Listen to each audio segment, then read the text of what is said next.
Hello, my name is Andre, and today I'm going to be talking to you about two alternatives to fuel and why we should be using them. Be a part of the solution, not part of the pollution. We are killing our environment every day we start our cars. It doesn't matter where we're going or how far we're going because the damage is already done. What if Mother Earth decided to make every day 120 degrees? Would you decide to change your gas then? Would you decide to change your habits then?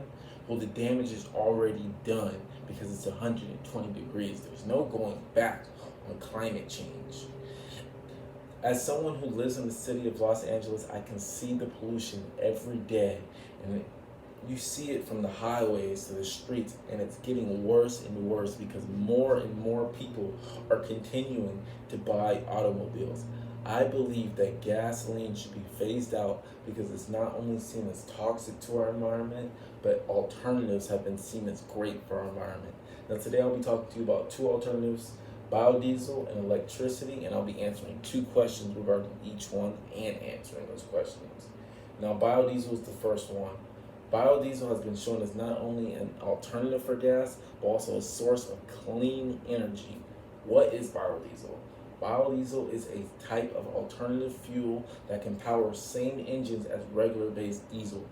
If we can save our environment by drastically reducing pollution, we need to start those means today. Biodiesel can reduce carbon emissions by 86%. And in a span of 10 years, if we were to convert all of California, that would reduce our air pollution by 40%. How is it created? Biodiesel is a clean burning fuel produced from grease, vegetable oils, and animal fats. You heard that right. Biodiesel is produced from food, so we can make it from dang near anything that we want from food. Biodiesel is not only environmental friendly, but it's also biodegradable. It's been something on the rise in the US because it's easy to use and it can be used in almost anything that requires gasoline. Now, the pros and cons to biodiesel. The pros to biodiesel as opposed to gasoline are the fact that it's renewable, it's safe, it works in almost any engine, it's easy to use, and it extends your engine's lifespan. What's better than that?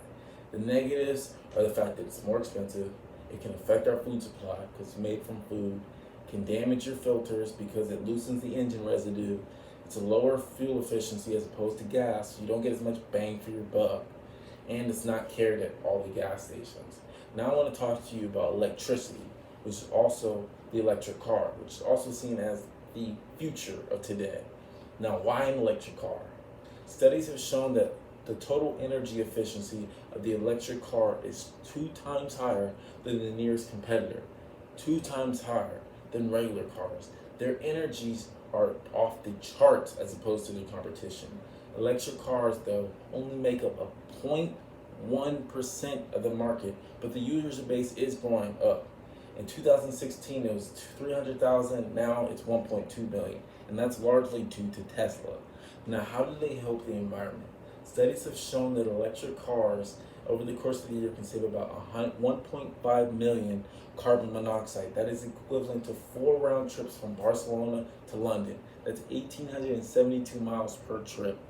Helping the environment has been something seen as cool or hip, and that's why a lot of celebrities own Teslas or hybrids like Chris Pratt does.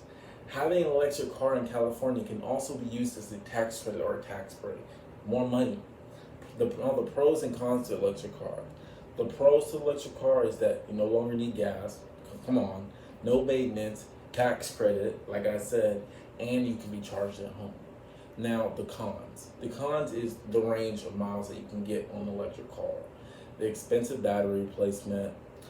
Electricity bill is going to go up because you're using electricity to charge it. Recharging takes a lot longer, and the vehicles are a little bit more expensive.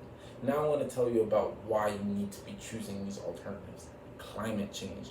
Gasoline is having a huge effect on our air pollution. If we don't get it together by 2025, our children won't have a home to live in. Scientists have high confidence that global temperatures will continue to rise for decades, largely due to the greenhouse produced by us, human activities. Me, you, them, there, that. Everybody around you is causing this. And if scientists and data support that, then we need to phase out gasoline by a certain time, or else the people of this earth won't have a home to live in. Gasoline is not eco-friendly. It is considered as dangerous to everybody around us. So why do we still keep it around? And it's because of money. We need to help our politicians see the danger that it's causing. And based on the evidence of gasoline causing air pollution and the current danger surrounding our ecosystem, I feel these alternatives work as much as gas, and we can recuperate our money that we're losing from phasing out gas with these alternatives. Lastly, another fuel source that I believe will take up gas or even these alternatives is nuclear energy. And if we can produce nuclear energies to work in vehicles, watch out, because the US government is starting to use them for jets.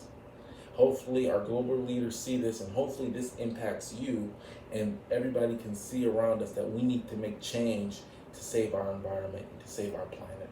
Thank you, and have a great day.